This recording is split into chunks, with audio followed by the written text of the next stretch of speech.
बाबा, आमच्या दोघा भावाचा अजिबात जमाना गेलाय. आम्हाला दोघाला वेगळं राहायचंय.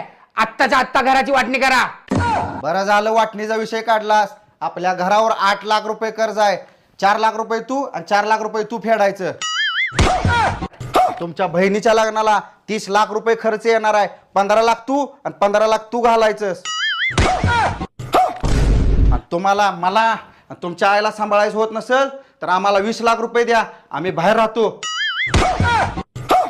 ह्या म्हाताऱ्यानं बाईच्या पायात आणि दारूच्या पायात ढेकरच करून ठेवलाय. जाऊ बाई, आता आपणच गोडी गुलाबीने राहू. होय जाऊ बाई, आता आपण अजिबात भांडायचं नाही. दादा, जर भांडायचं नसेल, एकत्र राहायचं असेल तर मी तुम्हाला एक देणं लागतोय. काय ते पटकन देऊन टाक. मग एकत्र राहायचं आपल्याला.